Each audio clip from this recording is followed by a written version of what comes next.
God save the Commonwealth of Massachusetts. So when it comes to systems, just like with individuals who kind of slowly fall into habits or habitual negative thinking. Let's say that you have somebody who suffers some horrible loss and then over time kind of falls further into depression because their thoughts become so habituated to negative thinking, negative focus, negative emotion that it steamrolls, it spirals, and it slowly happens.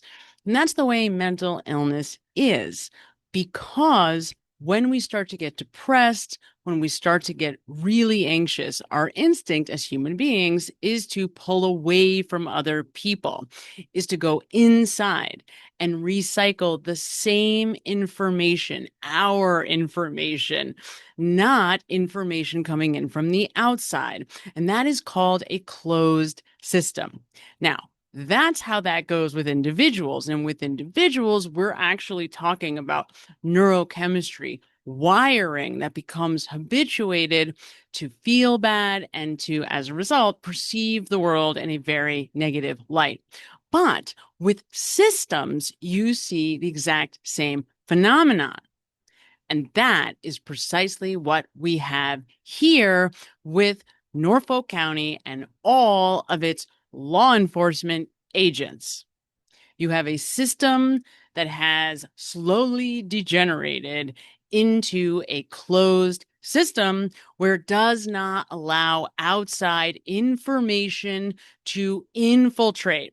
And so, what do we have? We have all of these folks recycling the same garbage and getting used to the same types of infractions, not turning over all of the discovery, being late or sloppy with search warrants.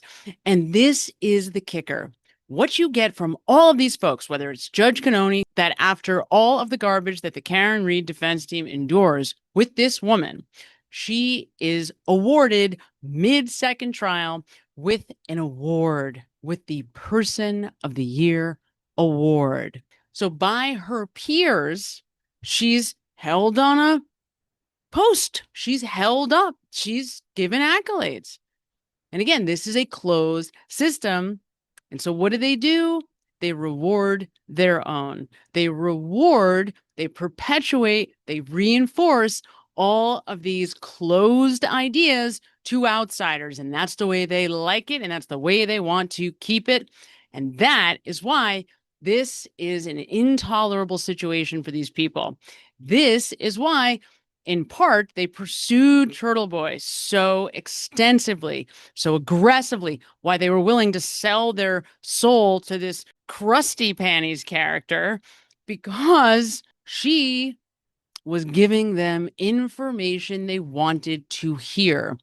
Now, we've been talking about the blue wall, and in a way, this is that. It is a closed system to outsiders. They reward loyalty to each other, to that closed system, and any potential outside information, any potential corrections to the system are seen as something to defend against, are seen as a threat. Exactly the same way as if you have somebody who's falling further, let's say, into a substance use disorder.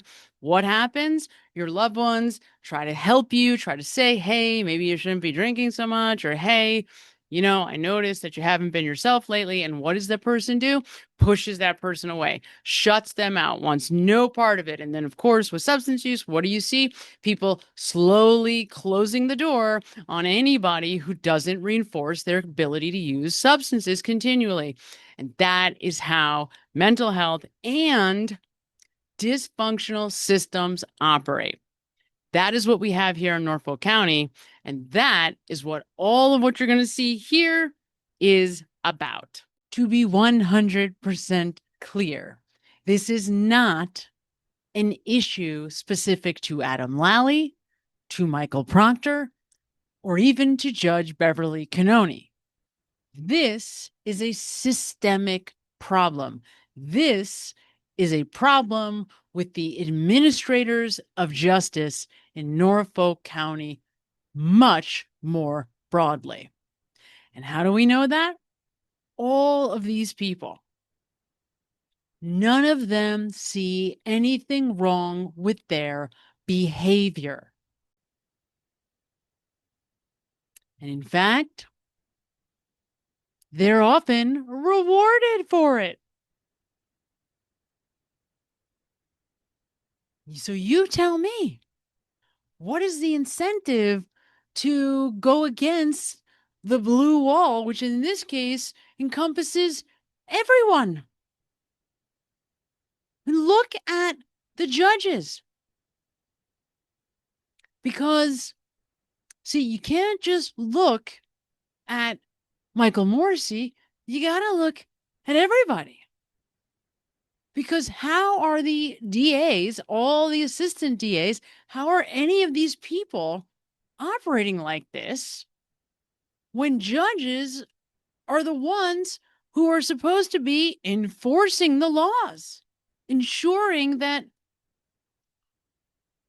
people who are being charged with crimes are getting their due process or having their constitutional rights granted, accounted for, honored. So how many judges has Adam Lally sat in front of and said some version of... Your Honor, as far as discovery goes, we're in fairly good position. In regard to that, I believe that was turned over just prior at the last date, so there may be a couple of other additional items of discovery that I need to get and turn over. But otherwise, I think we're in a fairly good position. Did you say that to the court, sir? We think we've got most of the discovery. I mean, let's be honest. The defense in Karen Reed's case still hasn't gotten all the discovery. Still. There's still all these videos that just disappeared and never reappeared. Didn't seem to be a problem for our so-called judge in this case, right? She didn't seem to have a problem with it. In fact, her problem was with the defense. After, he's been overruled, his objection's been overruled about 1 million times in a row. I mean, he's just pissing off the jury if he keeps objecting because he knows what's going to happen, right? There was a witness I took, Howie. This is still just shocking to me. There was a witness that I took on direct examination. It's direct, and it's an expert, and just allowed to lead experts in every state in the union. You can have moments where you lead experts.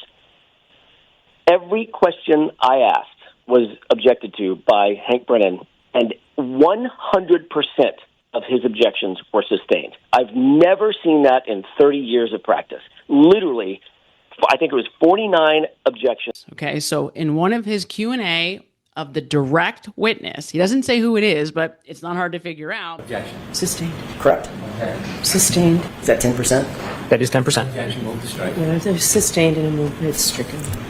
Objection. Sustained. I'm going to see your sidebar for a second. To January 29th.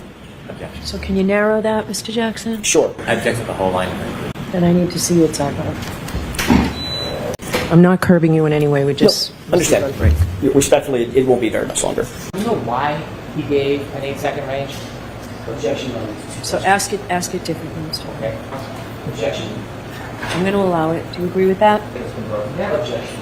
I'm going to allow that. No. Objection. I'm going to allow it. Do any of the text stream events or do any of the data that you've reviewed either yourself through Mr. Burgess's report, through Dr. Welch's report, do any of the data indicate that there was a collision on January 29th, 2022 at any time? Objection. Ask it differently. According to Alan Jackson, that was a 100% success rate in having one's objections sustained on the part of Hank Brennan. Now, why is that so important? Besides, for the obvious reason, because it was the very first defense witness. This was our so-called judge doing everything she could to send the message to Alan Jackson, I'm in charge here. And you better do things the way I need or want you to if you're going to be able to get a single word uttered out of your witnesses. So this was her way of setting the precedent for the entire defense case in chief. That's why that witness was so important. Inside, prosecutor Adam Lally requested the defense team no longer speak to the media. The hyperbole or the language that's been used on the steps of this courthouse in reference to the Commonwealth having its foot on the defendant's throat. The defense lashing out at that. How dare the prosecution try to prohibit defense counsel from doing our jobs? How dare they ask this court to take away our First Amendment right to free speech? All this happened after defense attorneys had accused the judge of appearing biased against them, asking she remove herself from the case because of an internet post saying she allegedly knows potential prosecution witnesses, something she strongly denied. And I want to make it very clear that I reject the notion that untrue and unsubstantiated rumors spread on the internet can force a judge to recuse herself from a case. We need to be heard on this. That's why we're here, Mr. Yannetti. Thank you. I'd like to start with the most outrageous and false assertion that the Commonwealth made in its motion. Can I just ask you, there's no jury here, can I just ask you how long this is going to take? Between 5 and 10 minutes. Okay. Tops. Because I don't need, the hyperbole. Your Honor, I need to make my argument in the way that I think is most effective for my client. I will keep this brief and succinct, but I have points to make that I need to put on record. Okay, and I'm the person you are trying to convince, correct? I understand that. The Commonwealth, in a public filing, wrote the following on page 3 of its motion. Quote, during a pretrial hearing on February 15th, when asked by the court whether there was any dispute about a canine's involvement or canine DNA, Attorney Yannetti indicated no, and that the defense was not pursuing such claim. I was astounded to read that for 2 reasons. First of all, it is false. It is a lie. Second, the Commonwealth has knowingly lied about something where it's easily verifiable that they lied. We pulled the tape from February 15th. I don't have that. I'm sorry? I don't have that in my motion. It's on page 3, Your Honor. I have the Commonwealth's renewed motion for reciprocal discovery, a motion to exclude defendant's expert, Dr. Marie Russell.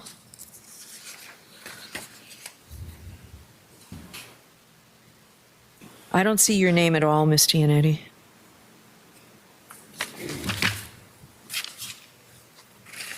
I'm on page 3. I'm sorry, it's not page 3, it's page 4. My apologies.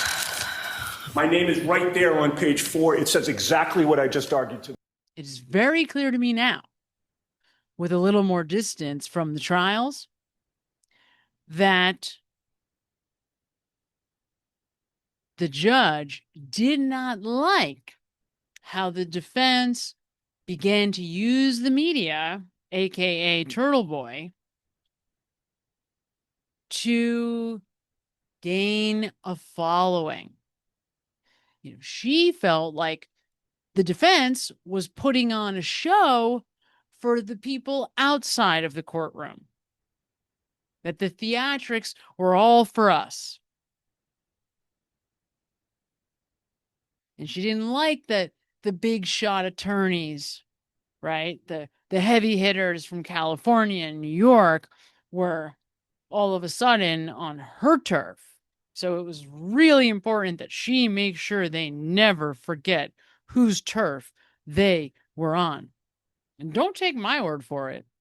She could not stand me from moment one. That's not how we do this in Massachusetts. And when Judge Cannone said, we stand up in Massachusetts, Miss Little, I was like, we don't stand up when we address judges in California. It's not a disrespect thing. It's just an efficiency thing.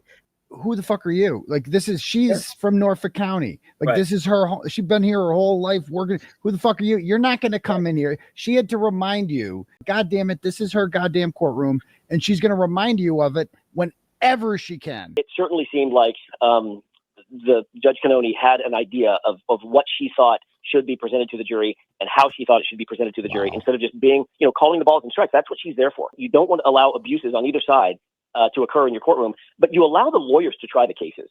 You allow the lawyers to direct examine the witnesses or cross-examine the witnesses. You allow the evidence to come in before the jury because ultimately the jury is the trier of fact, not the judge. The most important folks in the room are the jurors. And it struck me in trial number one. She did the same thing.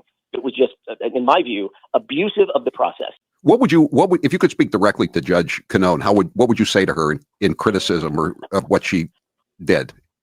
Well, I have to be careful. I am an officer of the court in every jurisdiction in which I'm pro hoc, and I can imagine I may be back here in Massachusetts again. I doubt I'll be in front of Judge Canone. But my suggestion would be, don't try to put your thumb on the scale. No judge should ever try to put your thumb on the scale. Let the evidence get before the trier of fact in a fair and, above all else, an impartial way. I did not feel this was an impartial judge. I just didn't. And I don't think anybody who's watching would argue with that. Like this afternoon, Judge Beverly Canone gave limited approval for use of the third-party culprit defense. It's a change from the first trial, one of many in this high-profile case. Judge Beverly Canone says with proper evidence, the defense can identify Brian Albert and Brian Higgins as third-party culprits, but not Colin Albert, as was the case in the first trial. It's just really ironic that Colin Albert is the one who the judge decides to exclude, saying that there wasn't enough evidence that he's in the house. Well, there's not enough evidence that he's in the house because there was no investigation done as to whether or not he was in the house, right? None whatsoever. So the only thing that we have to go on to determine whether he was in the house are the statements of the very people who the defense is accusing of killing John O'Keefe. Right? Think about how ridiculous this is. I mean, really think about this, okay?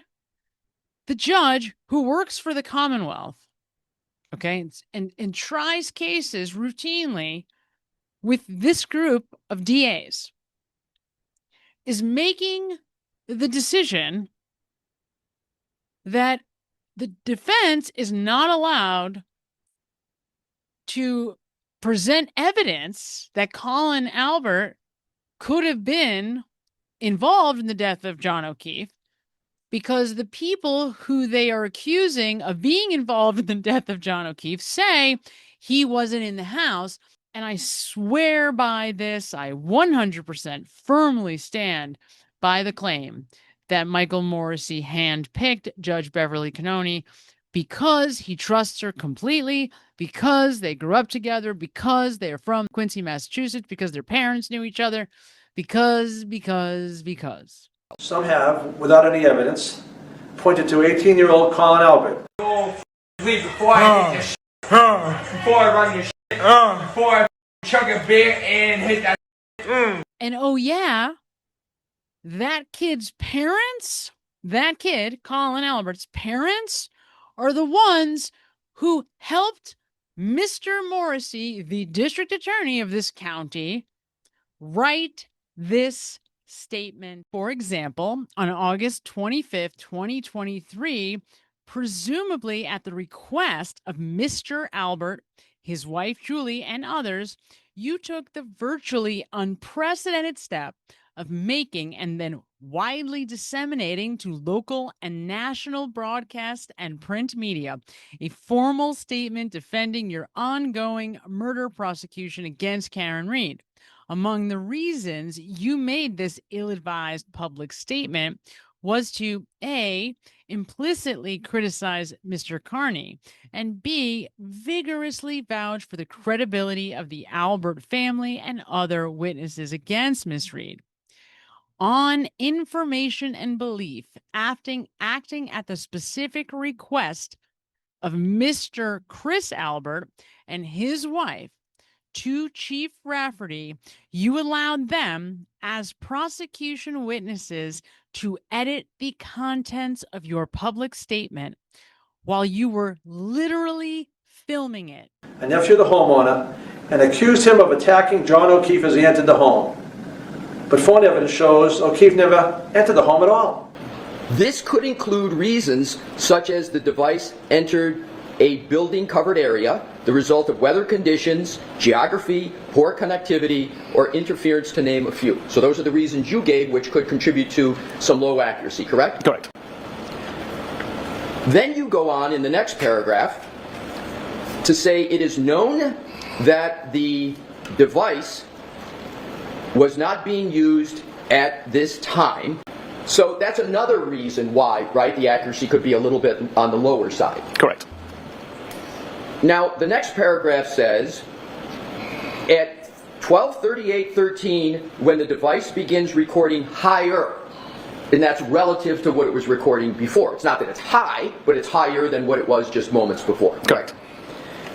The data centers on a location slightly closer to the house than the roadside, although several records show the same center coordinate with differing accuracy radii. There are two white circles, the largest one there. This, in fact, was a depiction that you included in your report on page 29, correct? Correct. The phone of John O'Keefe, according to this depiction, could be anywhere within the largest white circle, correct? Correct. Interesting and notable, you did not include that depiction in your timeline that you discussed with the jury yesterday, did you? I did not know. Notably, the larger white circle covers a substantial amount of the house at 34 Fairview, correct? Correct. Testimony from witnesses tell us that 18-year-old Colin Albert had left his uncle's home before John O'Keefe and Karen Reed had arrived outside the residence. Colin Albert, the young man being vilified, was not present when Reed's vehicle and John O'Keefe arrived on the street. This is a false narrative. He was not at the house when John was there. But why would it matter if he was inside and John O'Keefe was killed outside by Karen Reed? Why did he call Erin Beatty, a girl he wasn't dating, out of the blue at 12:33? We have the district attorney putting out a video statement to the media in August of 2023 defending the very people that the defense is accusing of murdering John O'Keefe. There was no fight inside that home. There was no fight inside that home. Now, so one of the things that comes up a lot, I get a lot of emails and comments, and I try to read all of them. Even if you don't get a response back from me, that doesn't mean I don't see what you're saying. I absolutely do. And a lot of people have questions. Could John have just slipped and fallen? Is it possible that nobody's to blame, that he was just drunk and, he stumbled out of the house and he fell and he hit his head? To be totally honest, I have had those kinds of thoughts myself, of course. It was my independent, full investigation of the injuries of John O'Keefe before the second trial that pretty much conclusively rules out that option. And I will tell you that there are two definitive pieces of evidence that take it off the table completely. One is the vomit on his shirt, and two are the bruises on his hands. And it's interesting that there's really, as far as I can tell, or that I have found, only one reference to bruises on the back of John O'Keefe's hands. And it comes, I believe, from Yuri Buchanan on direct examination with Hank Brennan. But both of his hands were bruised. I want you just to take a look at John's hands. Here's something really interesting. The only places that we see bruising, not on the torso where you would expect to see bruises from somebody who was hit by a vehicle, not even on the arm where the Commonwealth is saying John was hit, directly hit by the taillight. No, the only place where we see bruises are on his hands. Isn't that interesting? And if you look at this hand here, I guess that's his left hand. It's interesting, right? It kind of looks like it's blowing up, like it's swelling up. Right? Why would it do that? I wonder what would cause someone's hand to swell up like that. I literally superimposed this guy on top of her image and just copied the marks. So think about where these injuries are. We have a tiny scratch under the left eye and on top of or just on top of the left eyebrow. We also have injuries to the left frontal lobe, okay? That's this down here, left frontal lobe, and the left frontal pole, okay? So now, take your hand, put it into a fist, and put that right up, match it up with where John's scratches were. And what do we have right at those spots? Those are knuckles, knuckle marks, right? This is my left. You're looking at me on the right, but I get punched here. And where does the damage go? It starts at the left frontal pole, goes into the left frontal lobe, and stops at the left lateral fissure. Right there. Okay, so 2 punches. That's all it would have had to have taken. One to the left side, and then she doesn't stop there, Dr. Stonebridge. She goes on to say that he also has bruising on the right temporal lobe, and that matches with these marks right here. So again, now we have, take your fist and just line it up with the cuts on the side of his eye, the side of his eyebrow on the right side, and then also the right temporal lobe. And you tell me that he wasn't punched in the face like 1, 2, right? I mean, it lines up perfectly. You do it yourself. Now, I have pretty small hands, but if they were bigger, if someone has a bigger hand, that one punch could have essentially, this mark here could have been from the pinky, and it could have encompassed, this mark here could have been from the pinky finger. One punch could have encompassed this whole area here that Dr. Stonebridge is talking about. Just one punch. This doesn't seem like rocket science to me. Now, maybe I'm delusional, maybe I'm crazy, but if you look at the cuts on this man's face and you listen to what this woman, Dr. Stonebridge, says, these marks are almost definitely, they're not from a car. This is from someone being punched in the face. As a matter of fact, both you and Sergeant Buchanan believed that he had suffered the injuries as a result of a physical altercation based on information you received from the paramedics initially, correct? Initially, we didn't know what we had. We knew there was some significant injuries to Mr. O'Keefe. It was still figuring out how those injuries occurred. Well, you just testified. Initially, we didn't know what we had. Right. But 16 hours after the fact, you wrote the following sentence.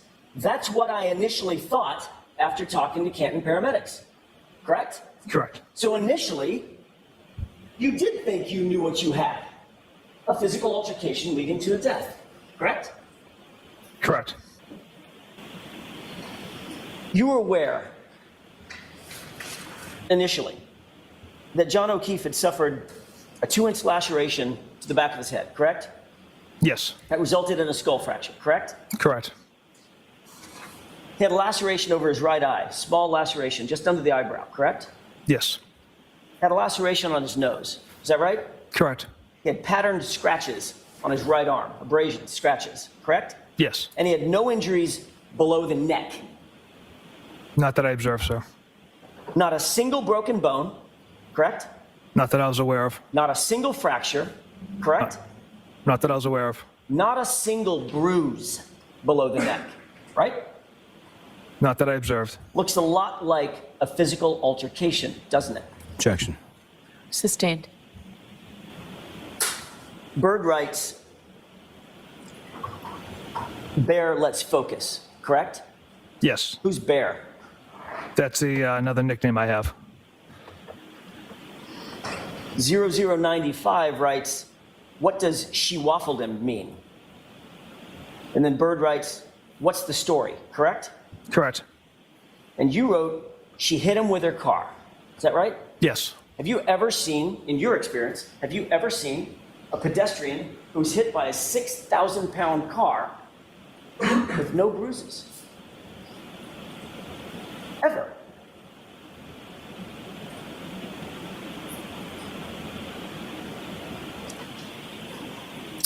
The pedestrian strikes I've seen have been at high speeds, Enough 60 to knock plus. a person out of the shoe, right? 60 plus miles per hour. So I can't recall right now off the top of my head as far as injuries in the past pedestrian strikes I've attended. This is me reminding you to like this video, like the video, comment, subscribe, like this video. Jackson showed a picture of Albert taken less than a month after John O'Keefe's death with bruises on his knuckles. The defense has said O'Keefe was killed during a fight. About what time of day was it? That's you in the middle? Correct. Okay. About what time of day was this taken? Not sure. Was it at an event of some sort, or just you were at a bar? Just at a bar. Okay. I want you to take a look at your right hand. Can you see from there clearly your right hand? Yes. What do you notice about your right hand? It's cut up. Your knuckles are injured, correct? Correct.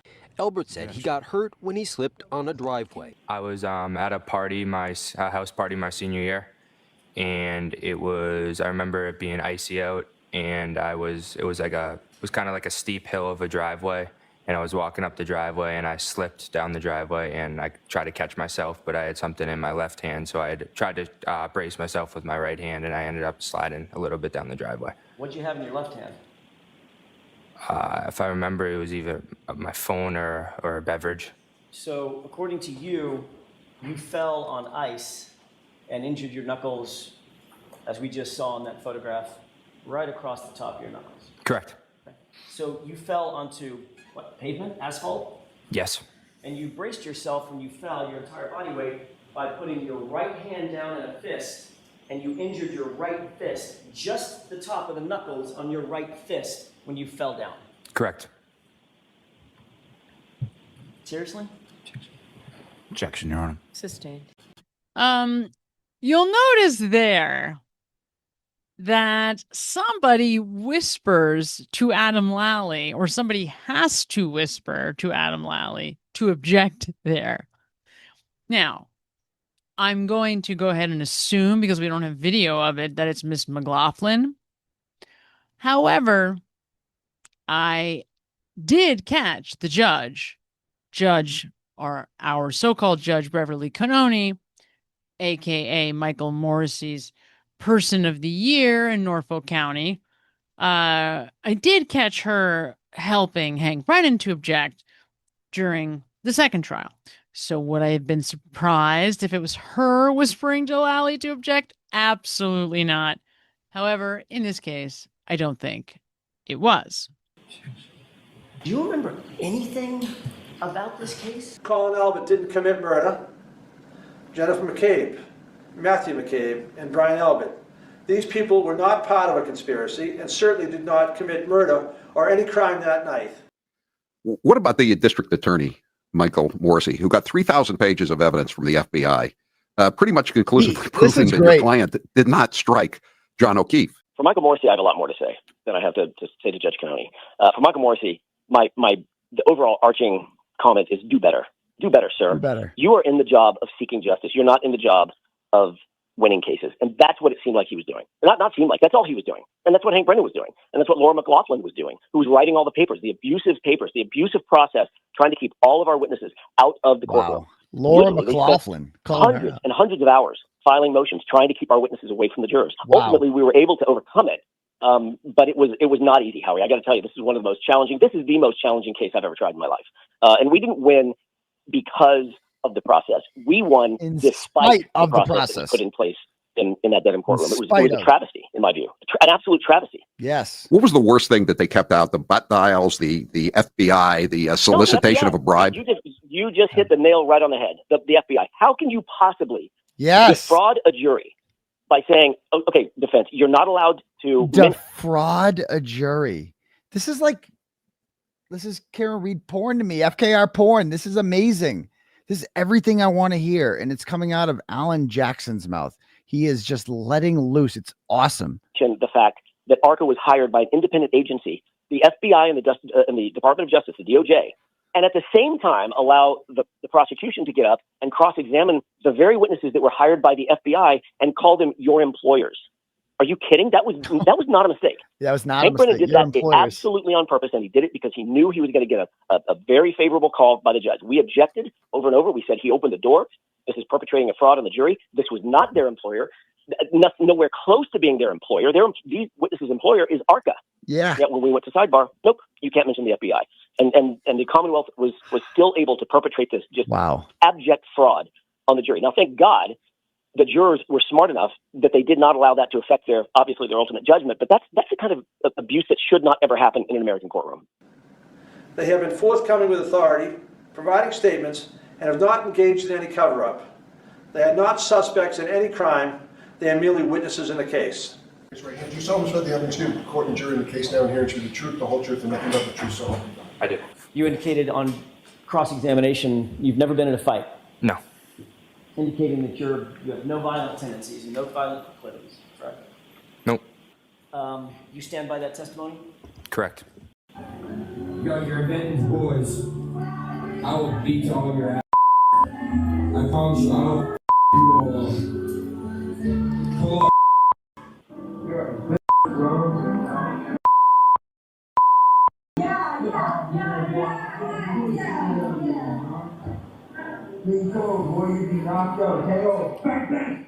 That I would beat them up. Did you say you would beat them up, or did you say, I will you up? I said I will F you up. No, you didn't say, I will F you up. What did you actually say? That I would them up. You also said something about beating somebody's ass, right? Correct. What did that mean?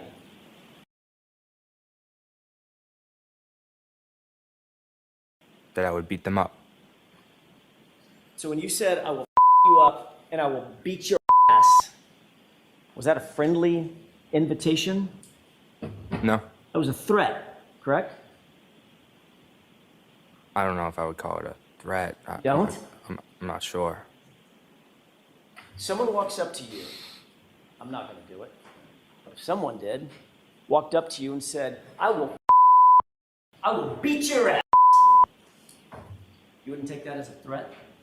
If they walked up to me, yeah. Were you threatening these Advantage Boys guys, whoever they are? Yeah, kinda. Were you threatening them with violence? Kinda, yeah. Yeah.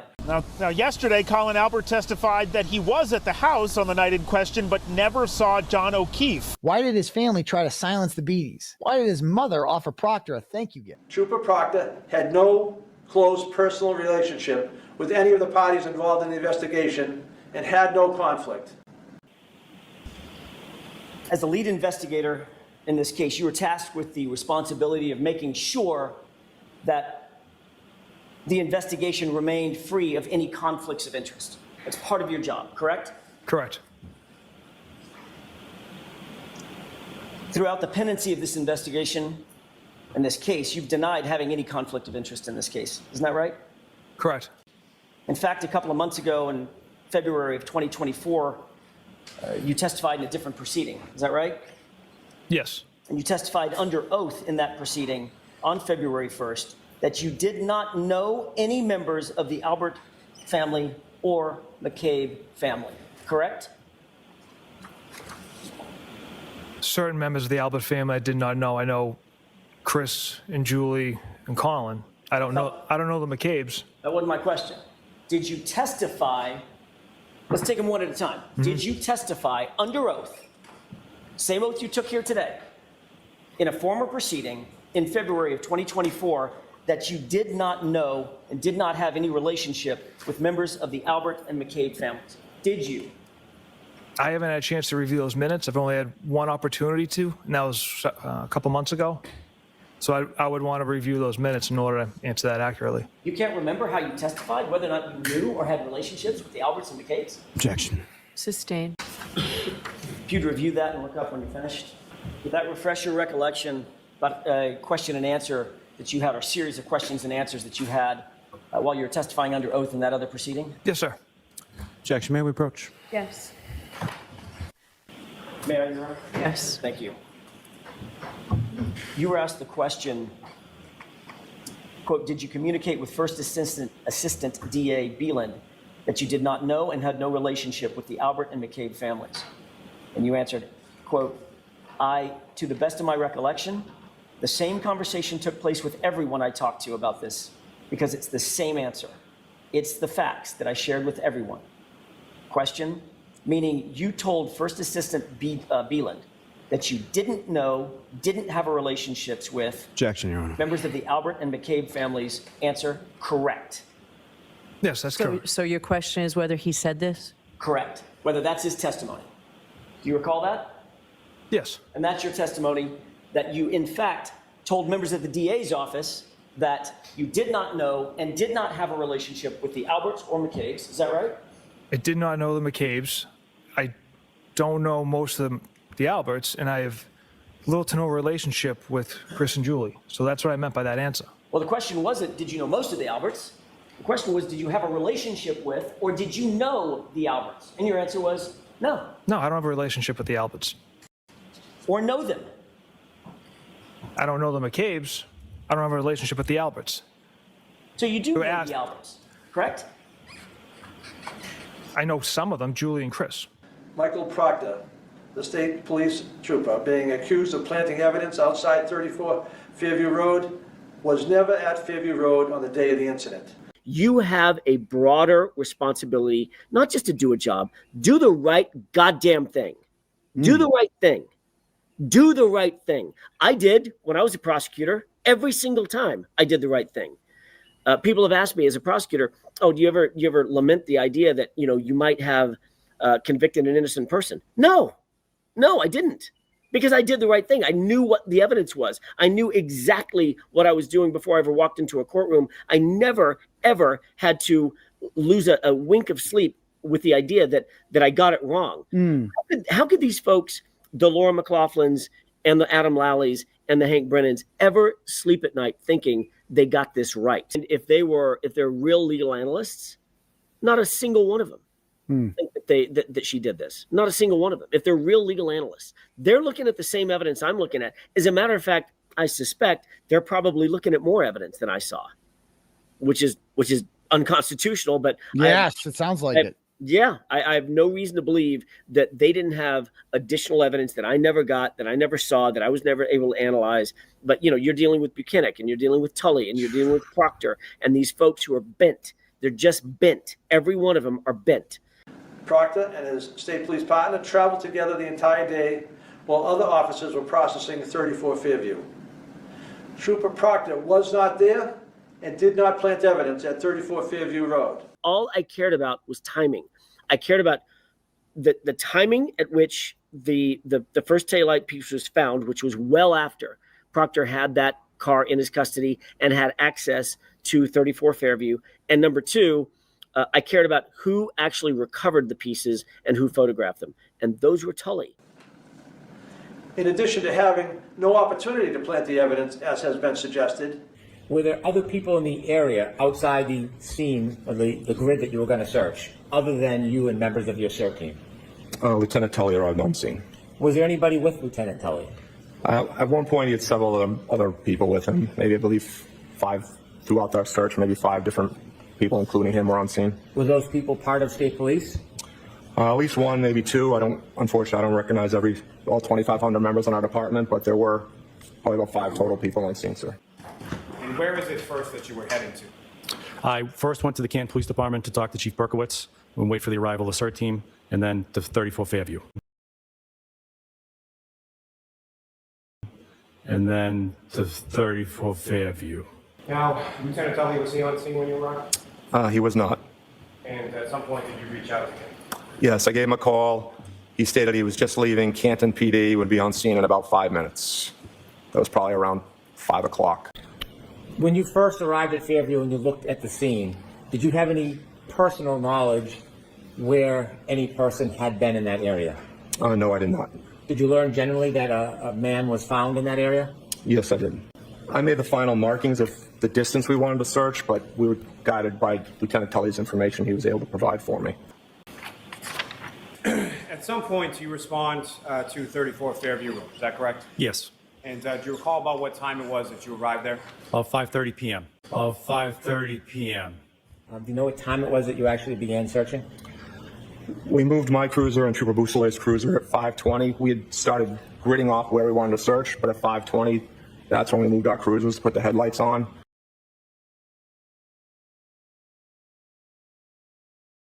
He had instructed us that the death investigation involved a motor vehicle.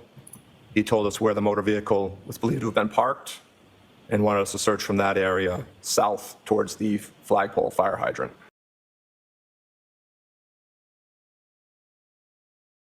Did you wait until the entire team was there before you began? No, we did not. Did you wait until the entire team was there before you began? No, we did not. Once all the members got on scene, we set up a line search, or what we would call a grid search, which again would just be a slow, methodical search with all of us working in unison, moving through the area. Once all the members got on scene, yes, once I spoke to Lieutenant Tully, we wanted focusing on a specific area to search. After we'd found one or two of the pieces of the taillight, I asked him if he knew how much damage was to the taillight, or if he had a photo that we could get of the taillight.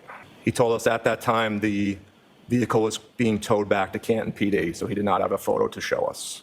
He said Sergeant Buchanan and Trooper Proctor were following the vehicle back to Canton PD. Because this was such a small search area, our members lined up almost shoulder to shoulder. Once we were on a line, we would slowly move forward, each member taking out snow, sifting, small layers, sifting it out at their own feet with a right flank along the curb in front of the house. That snow would eventually get moved out to the street where I was standing. I was the left flank on our line. I would then re-go through that snow, make sure we didn't miss any items or by accident carry an item that we were looking for over towards the middle of the street. Once I was satisfied there wasn't anything there, I would take that snow and throw it across to the other side of the street. And with respect to the search that was conducted by Lieutenant O'Hara and members from the CERT team, where was that in relation to either the roadway or the front lawn of 34 Fairview? Well, as we were excavating this, or as they were excavating this snowbank in front of it, we realized that the snowbank protruded about 3 feet into the roadway. So as they were moving this first part of the snowbank, we're essentially shoveling the road. As we were excavating this, or as they were excavating this snowbank. The items that you're photographing, were they moved in any way prior to you memorializing them when photographed? Yes, this piece in particular, a CERT team member, as he was removing the snow with the shovel, had picked up this piece of plastic with it. I asked him to place it back where he found it, where it approximately was, so that I could memorialize it in place. So it was picked up and you asked him to put it back where he found it, and he did so? Yes. Lally, of course, was the lead prosecutor in the first Karen Reed trial.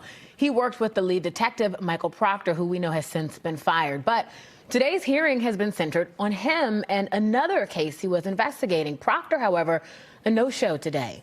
Lawyers for Miles King have asked the Commonwealth to produce all discovery evidence in the case, alleging the Commonwealth has not been forthcoming. King is accused in the 2021 killing of Marquise Simmons. Let's assume that the returns came back the latest July of 2021. Let's give you 3 months, August, September, October. October of 2021.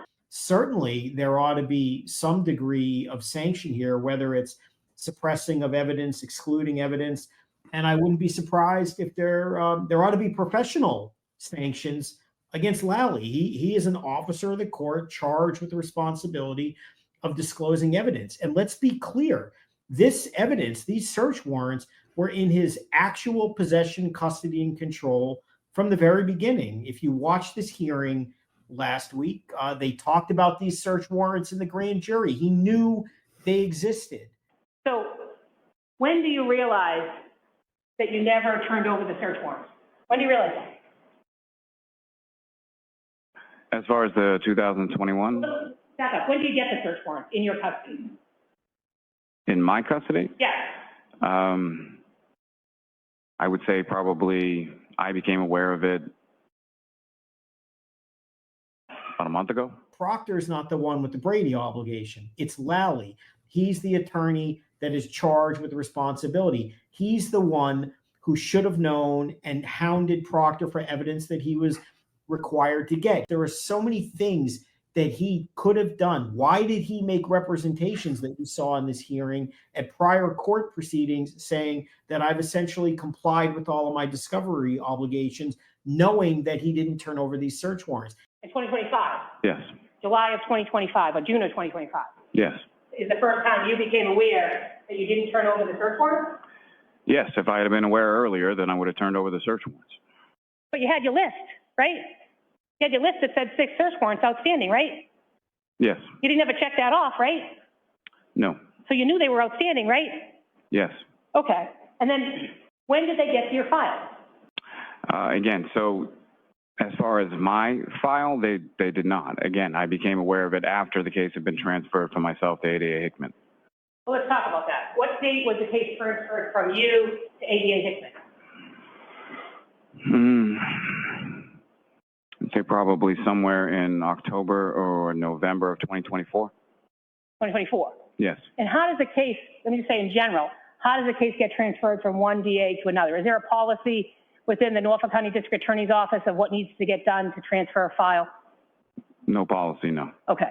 So what did you do in this case with Mr. King and Mr. Gardner to ensure that your complete file got in the hands of ADA Hickman?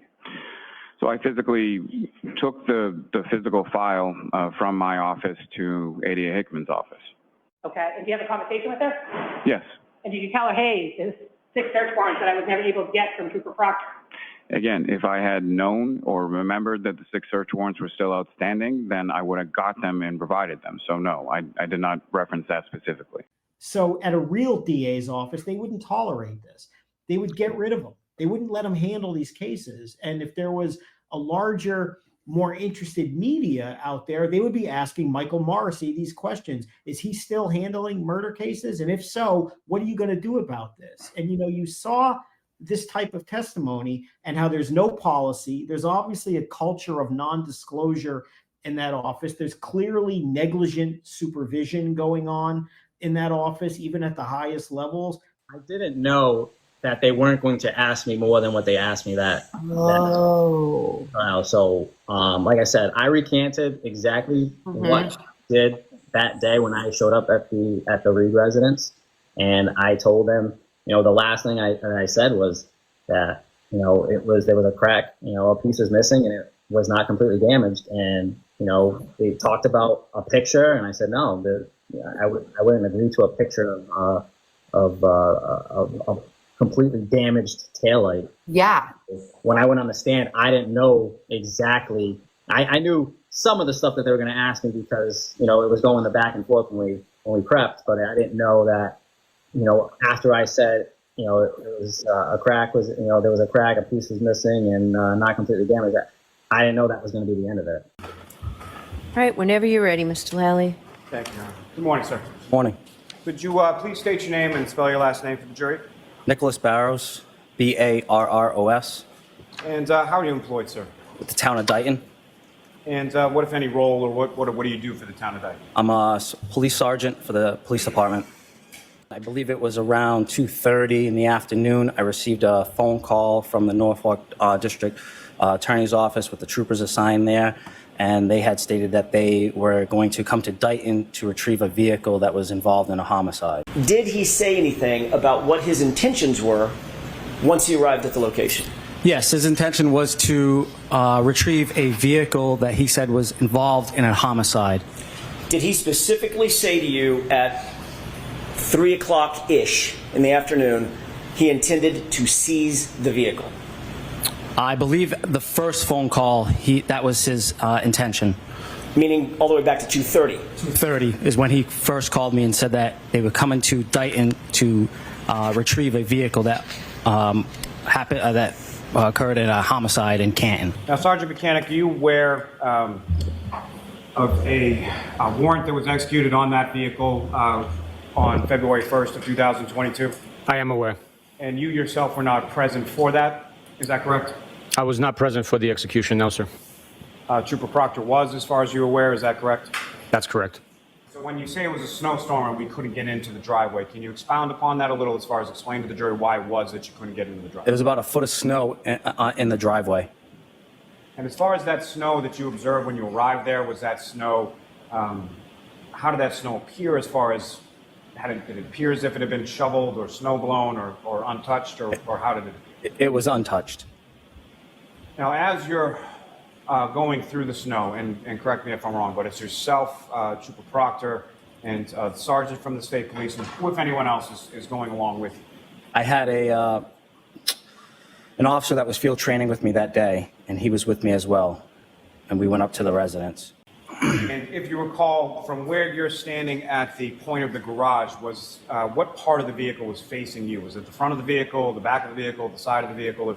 I was looking at the left side of the vehicle. And at some point, did you make any observations of the right rear part of that Lexus SUV? I did. And what, if anything, did you observe about that area of the vehicle? I saw that there was some damage to the right rear taillight. To my best ability and recollection, that taillight was not completely damaged. It was cracked, and a piece was missing, but not completely damaged. And then beyond the taillight area of that vehicle, what, if anything else, did you observe as far as damage to the rear passenger side area? Like a dent on the rear quarter. And as far as the dent on the rear quarter panel that you saw, was that above the taillight, below the taillight, or something? It's probably right in conjunction with the taillight in that same area. They had said, there's a picture that, the taillight is completely damaged, and I had told them that's not what I saw. So fast forward to when I actually get onto the stand, and they asking me questions.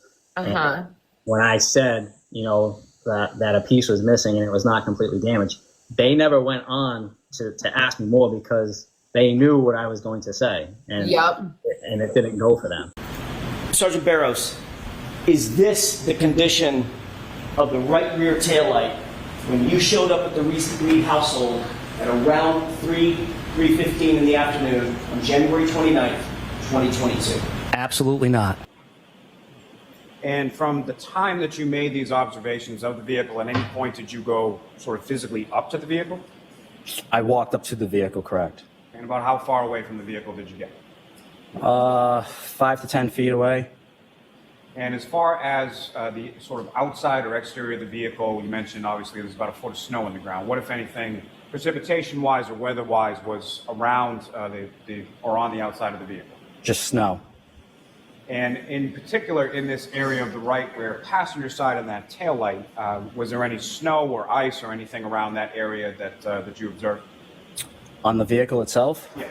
Yes, on the vehicle there was snow on the vehicle. And not to put words in your mouth, but sort of caked on there, is that correct? I guess you could say caked on, correct.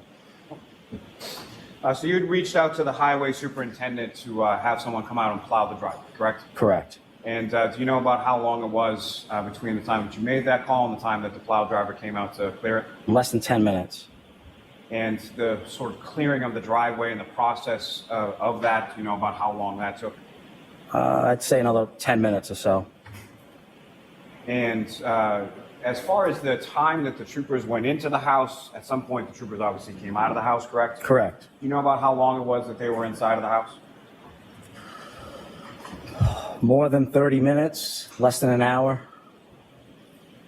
Now, at any point in time that while you were there, did you yourself or did you see anyone else touching or making any contact or manipulating or anything in that rear passenger side area of either the taillight or the dent that you? I did not. I'm sorry. I did not.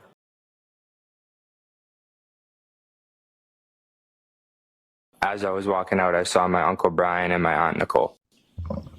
And you were going out, and what were they doing? They were coming in. And in addition to your Uncle Brian and your Aunt Nicole, was there anybody else that you recall that was with them when they came into the house? No, not that I remember. And what, if any, exchange did you have with your uncle and your aunt as you were going out and they were coming? I just said, I'm going home. My mom wants me home. I love you guys. Bye.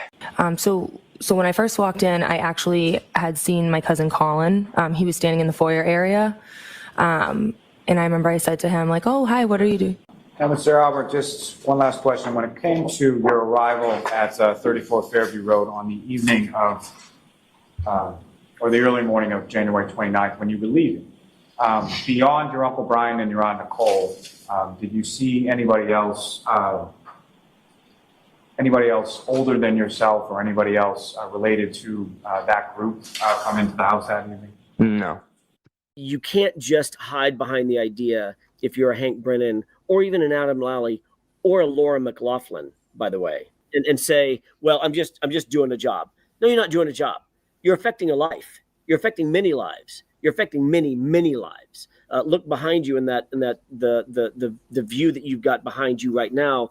Those are the lives that you're affecting. Knock it off. Stop being a little wimp and acting like this is just a job and no big deal. I'm just going to go on to my next job. If that's the case, God help us in the judicial system. God help us. You have a broader responsibility, not just to do a job, do the right goddamn thing. This is my opinion. I think that the state, hiring him as a special prosecutor was not needed. No. The state has many DAs and ADAs that they could try the case, and they brought Mr. Brennan in as a defense attorney. He's not a prosecutor.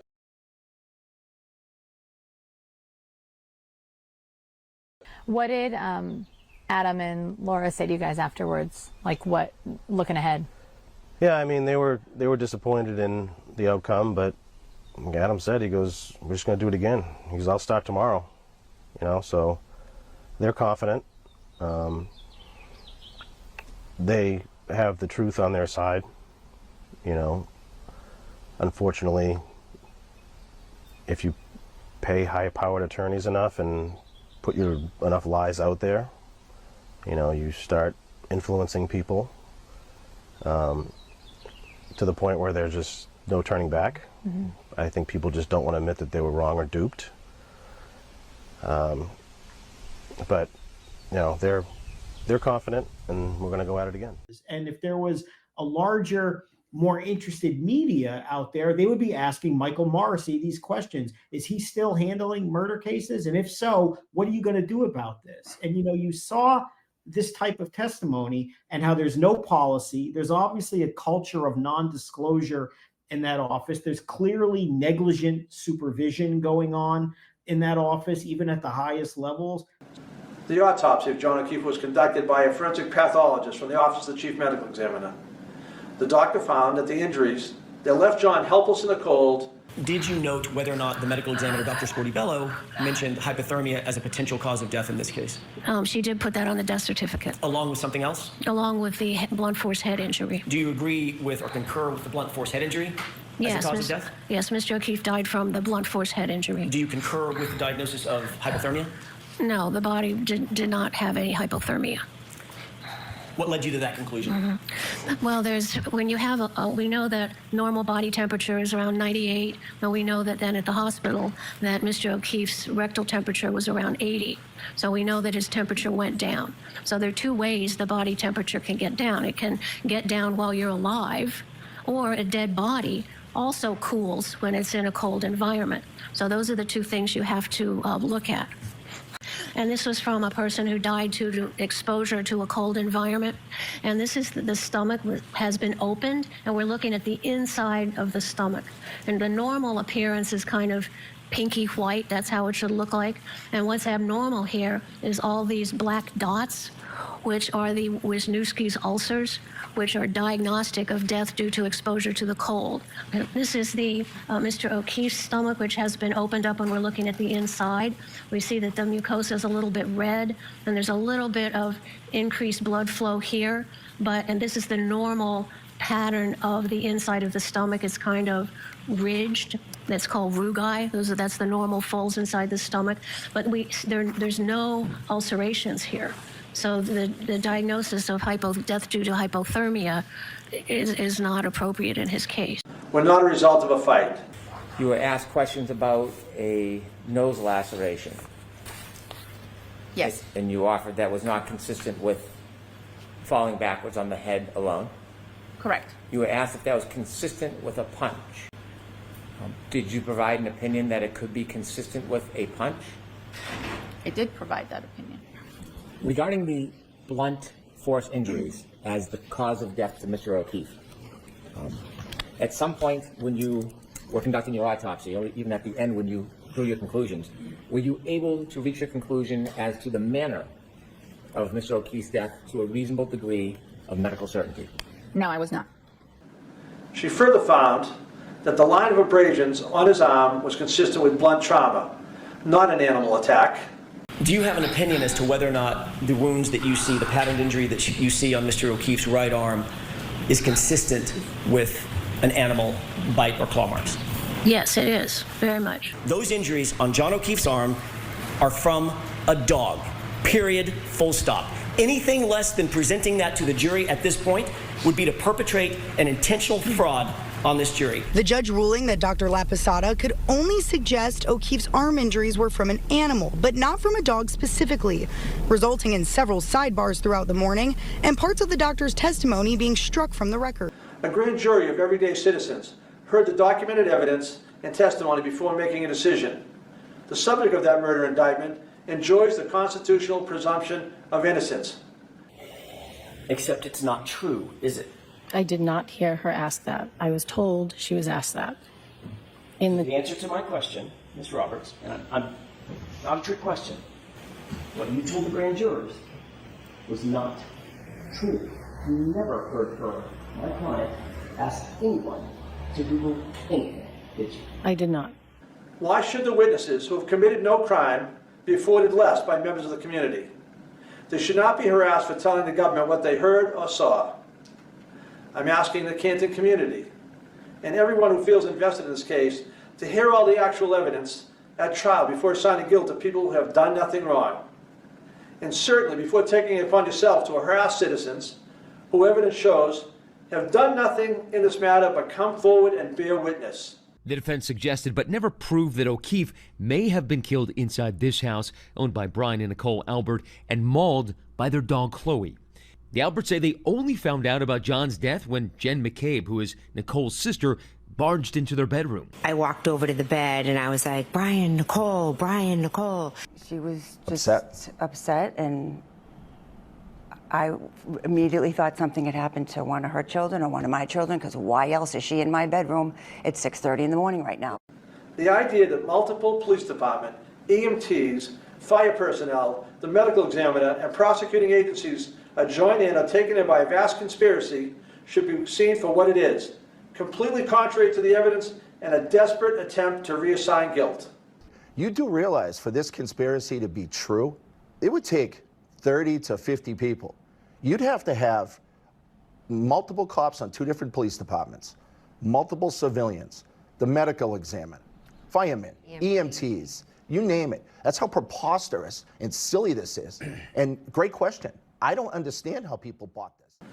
In addition to having no opportunity to plant the evidence, as has been suggested, Proctor would have no motive to do so. Quote, all the powers that be want answers ASAP, correct? Yes. You knew, Trooper Proctor, that there was brass that wanted this case wrapped up quickly and efficiently. Isn't that right? Objection. I'll allow that. Is that what you were thinking? No, the people wanted answers, sir. And you were texting this to your high school friends, again, 16 hours into this investigation, right? Correct. And you knew at that time, Trooper Proctor, that this was not going to implicate in any way, shape, form, or fashion another cop, correct? Correct. And then you wrote what? Intentional or not? Intentional or not. Is that right? Yes. Your words. Correct. 0095 then chimes in, gotcha. He was frozen in the driveway and she didn't see him? Question mark. Correct? Correct. And you wrote what? That's another animal we won't be able to prove. That's another animal we won't be able to prove. Correct? Correct. Trooper Proctor, you knew that there were going to be things in this case, even 16 hours into this, that you just admitted you would have zero proof of, correct? Objection. Sustained. You can ask it differently. Did you mean by that statement that this was one of several things that you knew we would not be able to prove? That statement, that's another animal we won't be able to prove, references the intentional or not part. You didn't care at that point when you wrote that, you didn't care what you could or could not prove, did you? Objection. I'll allow it. Isn't that what you meant? No. I had a narrative that you had developed, and you would pursue it no matter what the proof was. That's what you meant by that statement, correct? Objection. Did you mean by that statement that you were going to pursue this case no matter what the proof might be? What I meant by that statement was if Miss Reed backed into Mr. O'Keefe intentionally or not. Who's the retarded client? I was referring to Miss Reed, again, unprofessional language. I'm asking who you were referring to. Miss I know Reed. You got an explanation. Who was it that you were referring to as retarded? Miss Reed. Karen Reed, the woman sitting to my left. Yes, sir. The subject of your investigation as a professional, correct? Yes, sir. As an unbiased, objective investigator, the person that you were investigating, you referred to your bosses as retarded, correct? Again, poor language on my part. Poor language is one way to put it. Completely offensive is another way to put it, right? Objection. I've got to sustain that, Mr. Jackson. What did you tell your colleagues that you were looking for as you sat at almost 10 p.m. at night on a Wednesday night, August 17th, 2022, looking through Karen Reed's phone? I didn't tell them I was looking through anything. They knew I was going through Miss Reed's phone. I provided a inappropriate joke as an update. They knew I was going through location data, text messages, Google searches. But like I mentioned earlier, I had to stop. Except Trooper Proctor, none of that really professional sounding stuff ended up in your comments to your bosses, did it? Again, it was a poor joke. Is that yes or no? You did not know. It did not. No, As a sir. matter of fact, what did you write after you talked about going through the, quote, retarded client's phone? Objection. I'll allow it. No nudes so far. No nudes so far, correct? Correct. And you said that to your bosses. Yes, sir. I believe poor jokes have, in unprofessional language, have no bearing on the integrity and the facts and physical evidence of this case. Yes, sir. It's a private text thread with high school friends. A private text thread with high school friends. Proctor was fired in March by the State Police Board for the mishandling of evidence and inappropriate behavior during the Karen Reed investigation. And this includes 9 chat participants that you engaged with? That's correct. Trooper Proctor, you never thought when you were engaged with these other 8 individuals that this particular set of chats would ever become public, did you? No, I do not. But a larger Proctor issue remains. Scapicio and other defense attorneys rushed to court last week to prevent the scheduled destruction of Proctor's cloud data obtained by the FBI during the Reed case. Data they say could impact dozens of criminal cases he was tied to. Trooper Proctor had no close personal relationship with any of the parties involved in the investigation and had no conflict. Also, on cross-examination this morning, Colin Albert told the jury that he has known the lead state police investigator in this case, Trooper Michael Proctor, since he was a child. And he had no reason to step out of this investigation. Every suggestion to the contrary is a lie. He said he does know the Albert family, who owned the home where O'Keefe was found, but only through his sister and not well. I'd classify it as acquaintances. This should be seen for what it is and not used as a pretext to attack and harass others. What is happening to the witnesses, some with no actual involvement in the case, is wrong. by adopting their, quote, note of concern and then declaring Colin Albert did not commit murder.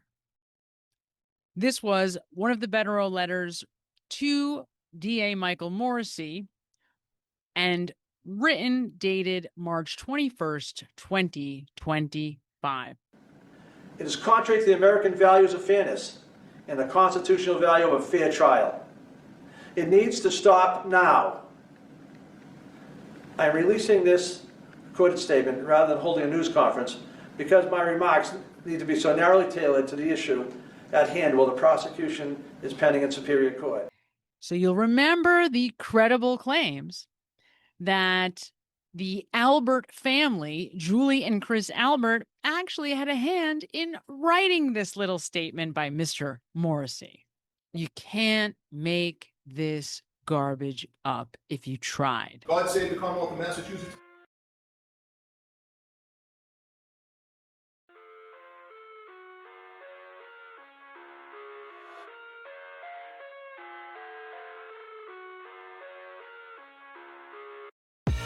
I live inside my own world of make-believe.